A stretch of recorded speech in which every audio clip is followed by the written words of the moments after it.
नमस्कार, India news Madhya Pradesh Chhattisgarh देख रहे हैं आप। मैं हूं आपके साथ वर्षा राय। बुलेटिन की शुरुआत करते हैं फटाफट खबरों से। मध्य प्रदेश में कोरोना के नए वेरिएंट ओमिक्रॉन के खतरे को देखते हुए आईएएस सर्विस मीट को स्थगित कर दिया गया है। ये मीट भोपाल में 17 से 19 दिसंबर तक प्रस्तावित थी।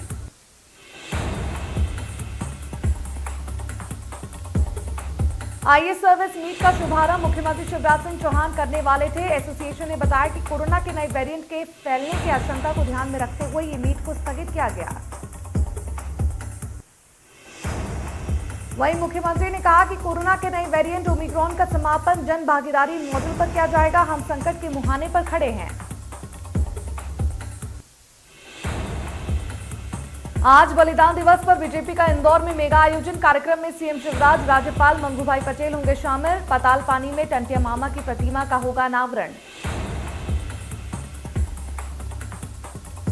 सिंगू बॉर्डर पर संयुक्त किसान मोर्चा की बैठक। 3 कृषि कानून रद्द होने के बाद आंदोलन की रूपरेखा पर की जाएगी चर्चा।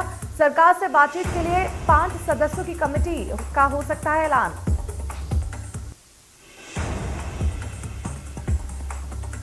तीन कृषि कानून वापस करने के बाद किसान आंदोलन के भविष्य पर किसान सिंगू बॉर्डर पर चर्चा करेंगे। हालांकि किसान नेता राकेश टिकैत ने एमएसपी गारंटी मिलने तक आंदोलन जारी रखने की बात कही है।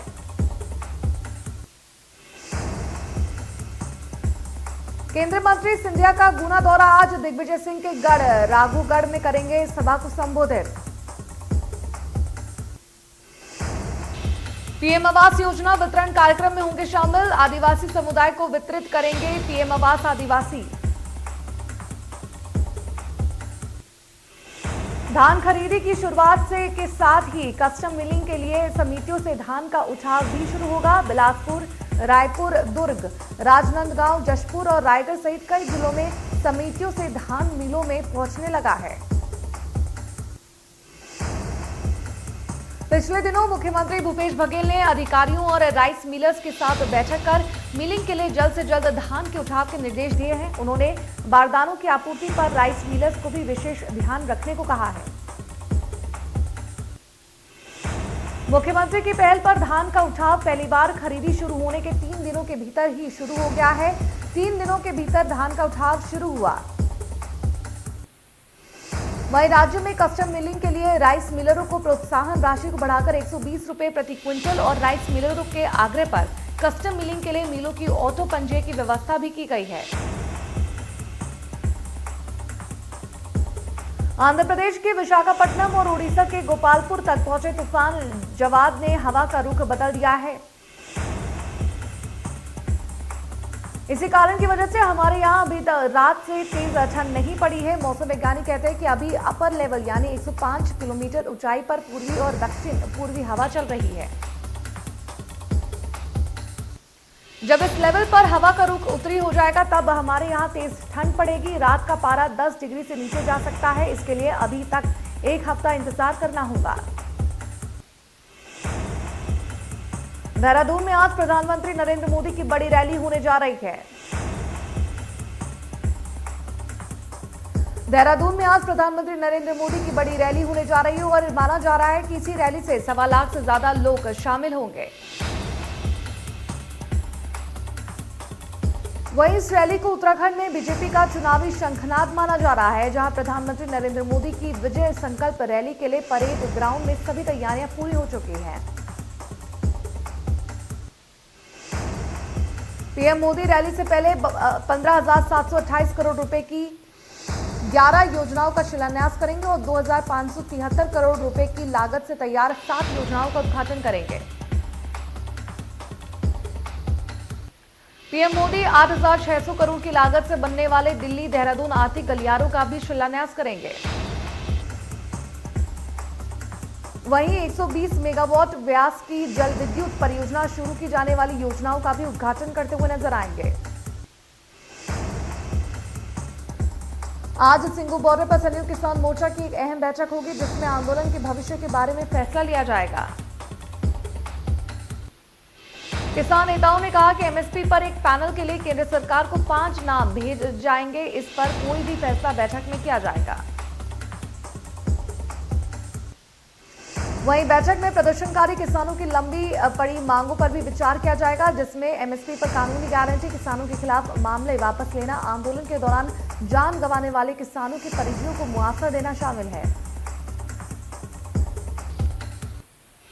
राकेश टिकैत ने कहा कि पिछली बार की तरह इस बार भी ठंड में भी आंदोलन जारी रहेगा। अलीराजपुर में दिल दहला देने वाला मामला सामने आया, जहां एक कलयुगी पिता ने अपने ही 5 साल के बेटे की हत्या कर दी।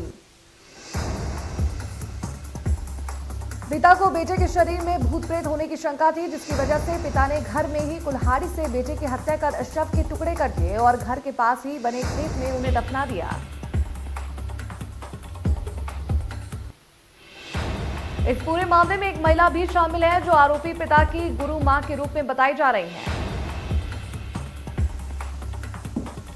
पुलिस के अनुसार आरोपी महिला ने भी पिता को बच्चे के शरीर में भूत प्रेत होने की बात कही थी और महिला के ही उकसाने पर पिता ने इस घटना को अंजाम दिया।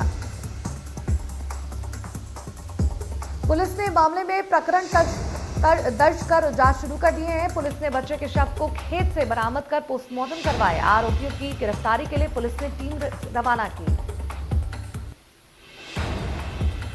टीकमगढ़ में सड़क हादसे का मामला सामने आया है। अनंतपुरा गांव में झांसी मार्ग पर भीषण हादसा हो गया है। ट्रक और स्कॉर्पियो की हुई टक्कर। हादसे में 2 लोग गंभीर रूप से घायल हो गए हैं। घायलों को अस्पताल में भर्ती करवाया गया और उनका इलाज जारी है। रायसेन में खनिज विभाग की एक और बड़ी कार्रवाई। रायसेन कलेक्टर अरविंद दुबे के निर्देश पर की गई कार्रवाई। देर रात 4 डंपरों को गिट्टी का अवैध परिवहन करते हुए पकड़ा गया। चारों डंपरों को सुल्तानपुर पुलिस की सुरक्षा में रखा गया। खनिज अधिकारी आरके कैथल और निरीक्षक राजीव कदम ने की कार्रवाई। खनिज विभाग की टीम ने उदयपुरा, सुल्तानपुर एवं गोहरागंज में खनिज परिवहन से कार्रवाई की। सभी चारों डंपरों पर प्रकरण दर्ज कर कलेक्टर न्याय में पेश किया गया।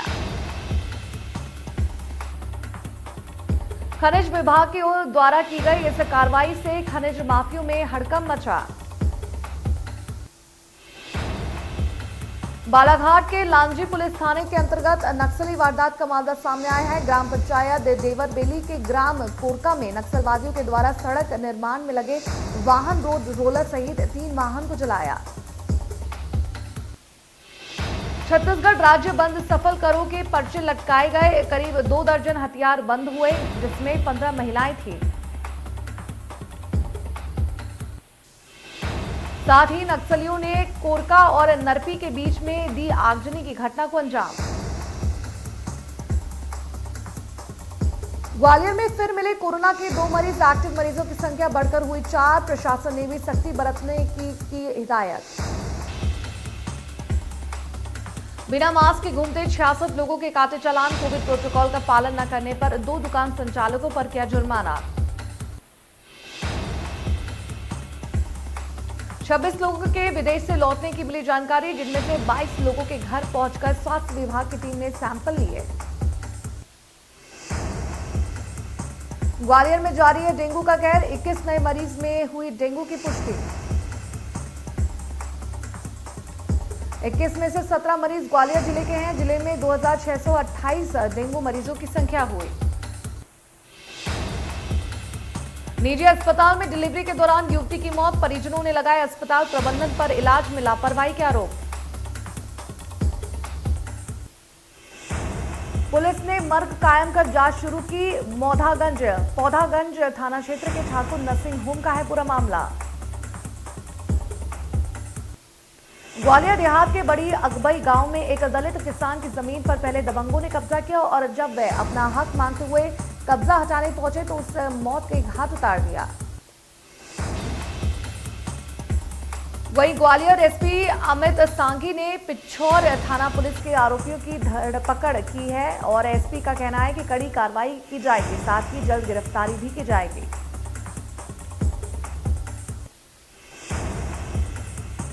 ग्वालियर में कांग्रेस विधायक सतीश सिकवार ने मांगी माफी। एक कार्यक्रम में विधायक ने सावरकर की सराहना की थी, जिसके बाद बवाल मचा था। वीर सावरकर वाले बयान पर कांग्रेस विधायक सतीश सिकरवार ने मांगी माफी। जन जागरण यात्रा में मीडिया के सामने कहा, सावरकर के बारे में कांग्रेस के साथ हूं। उन्होंने कहा कि मैं कांग्रेस का सिपाही हूं, जो कांग्रेस का स्टैंड है वही मेरा स्टैंड है। मैंने कोई तारीफ नहीं की, गलती से कोई शब्द निकल गया।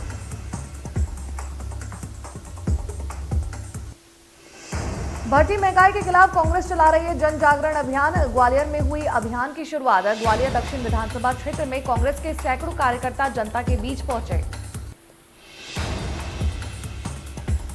कांग्रेसियों ने महंगाई के खिलाफ अभियान में सहयोग करने की अपील की। ग्वालियर की तीनों विधानसभा में ये जागरण यात्रा की गई है।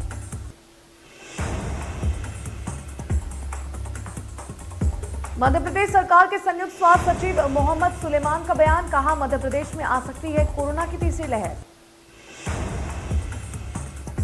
जबलपुर में गूगल पर कस्टम केयर नंबरों में रही सावधानी, अब मदद मांगने पर मिल रही है ठगी। साइबर सेल ऑफिस में सैकड़ों शिकायतें हुई दर्ज। जबलपुर में लाखों की ठगी कर चुके हैं ठग। बड़ी बड़ी कंपनियों के फर्जी कस्टम केयर नंबरों के आधार पर की जा रही है ठगी।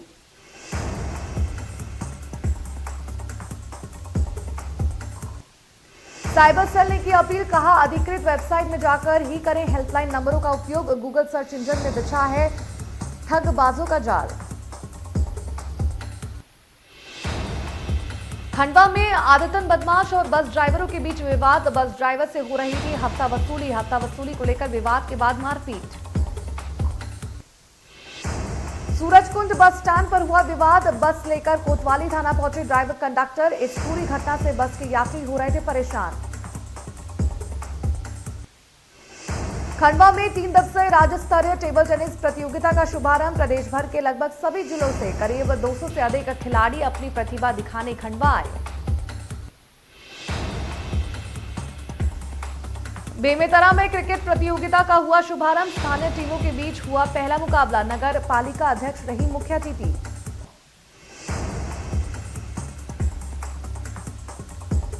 दिंडोरी पहुंचे टूरिस्ट ने ट्रैवल्स एजेंसी से परेशान होकर पुलिस से मांगी मदद। अहमदाबाद के 40 टूरिस्ट 12 लाख देकर अहमदाबाद से नॉर्थ ईस्ट से 7 प्रदेशों और नेपाल भ्रमण पर पहुंचे। अब टूरिस्ट का आरोप है कि बीते 2 दिनों से जय अंबे टूरिज्म कंपनी ने अपने मैनेजर को डीजल के लिए पैसा देना बंद कर दिया है। कंपनी पैसे का दबाव टूरिस्ट पर बनाने लगी है। जब टूरिस्टों ने ट्रैवल कंपनी से बात करनी चाहिए तो उन्होंने अपना मोबाइल बंद कर दिया, जिसके परेशान होकर सभी टूरिस्ट थाने पहुंचे। डिंडौरी में चाय पान की दुकानों की आड़ में चल रहे सट्टे के खेल पर पुलिस ने कार्रवाई कर सटोरियों को हिरासत में लिया है। डबरा में जमीन विवाद में एक व्यक्ति को बंधक बनाकर पीटा गया। मारपीट के बाद व्यक्ति की मौत हो गई है। पूरा विवाद 2.5 बीघा जमीन को लेकर है। रायसेन में श्रमिक कार्ड बनवाने के नाम पर धोखाधड़ी। राज्य शासन का प्रतिनिधि बताकर ग्रामों से आईडी लेकर अंगूठों के निशान लिए गए। किसानों की आईडी के जरिए बैंक खाते से आरोपियों ने 38,000 अपने खाते में डाल दिए। अब धोखाधड़ी करने वाले आरोपियों को सलामतपुर पुलिस ने गिरफ्तार किया है। प्रदेश के सीएम भूपेश बघेल के कड़े निर्देश के बाद जिला पुलिस को एक और सफलता मिली है। BN gold real estate and allied limited company के डायरेक्टर अनिल शर्मा को बिलासपुर से गिरफ्तार किया गया। आरोपी अनिल शर्मा को 300 लोगों से 2 करोड़ ठगी करने के आरोप में गिरफ्तार किया गया। कंपनी के 5 आरोपियों को पहले ही गिरफ्तार किया गया। अब मुख्य आरोपी को भी गिरफ्तार किया गया है। जानकारी के मुताबिक किसानों को लालच देकर उन्हें चिटफंड का शिकार बनाया गया, जिसमें 3 साल में डबल पैसा वापस करने की बात कही गई थी।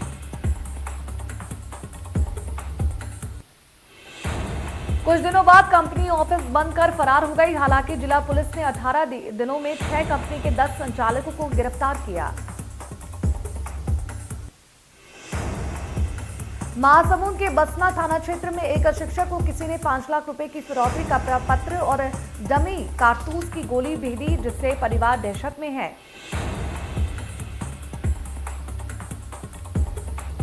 रायसेन के बैंक में ड्यूटी के दौरान गार्ड की हार्ट अटैक से मौत हो गई। स्टेट बैंक बेगमगंज में नाइट ड्यूटी कर रहा था। भिंड में अवैध संबंधों के चलते एक प्रेमी ने महिला के दूसरे प्रेमी को गोली मारकर हत्या कर दी। बुरहानपुर जिले में केले की फसल के सही दाम न मिलने से नाराज किसान कलेक्टर कार्यालय पहुंचे। किसानों के मुताबिक किसानों को मंडी में केले की फसलों का उचित दाम नहीं मिल पा रहा है, जिससे किसानों को भारी परेशानियों का सामना करना पड़ रहा है। जिससे नाराज हजारों किसान कलेक्टर कार्यालय पहुंचकर कलेक्टर से गुहार लगाते हुए नजर आए और मंडी में ही केले नीलामी को फिर से शुरू करने का आग्रह किया। डबरा भिरतवार थाना क्षेत्र के करियावती गांव में एक युवक को गोली मार दी गई। गोली युवक की कनपट्टी में लगी, जिससे गंभीर व्यवस्था में प्राथमिक उपचार के बाद ग्वालियर रेफर किया गया। कांकेर के शीतलापारा के शीतला मंदिर के प्रांगण में दिखा लक्कड़बग्गा। आसपास के लोगों में दहशत का माहौल। वन विभाग है बेखबर। ओमिक्रॉन व तीसरी लहर को लेकर जिले में अलर्ट जारी। जांजगीर सीएचएमओ ने कहा, हमारा जिला हाई अलर्ट मोड पर है। विदेश से यात्रा कराने वाले हर व्यक्ति पर रखी जाएगी नजर। इस संबंध में मुख्य चिकित्सा एवं स्वास्थ्य अधिकारी ने बताया कि जिला प्रशासन और स्वास्थ्य विभाग किसी भी तरह की स्थिति से निपटने के लिए तैयार है।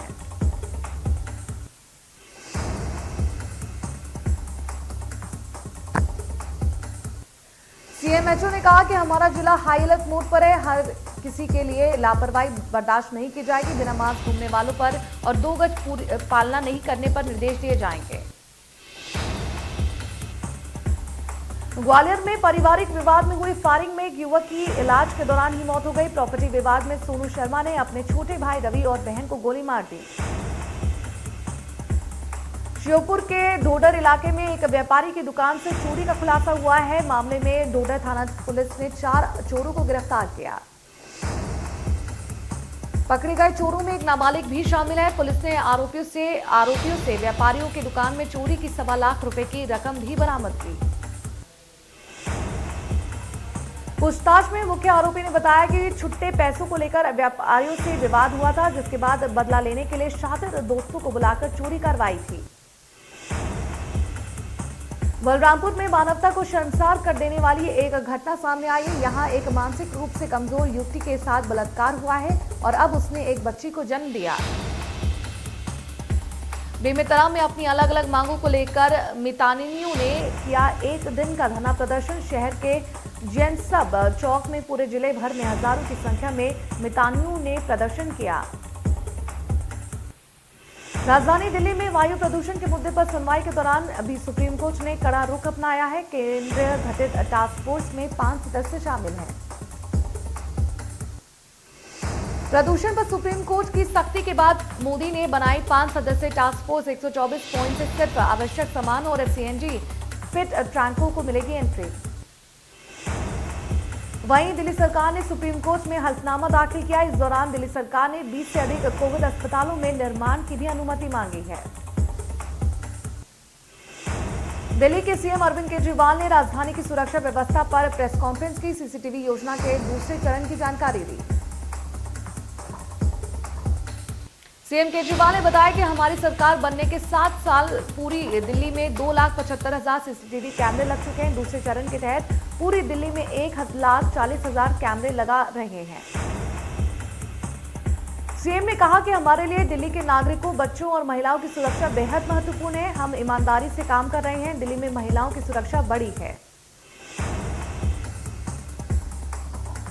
आंध्र प्रदेश और उड़ीसा में चक्रवाती तूफान जवाद का खतरा मंडराने लगा है। मौसम विभाग के मुताबिक आंध्र प्रदेश और उड़ीसा के तटवर्ती इलाकों में चक्रवाती तूफान जवाब दस्तक दे रहा है।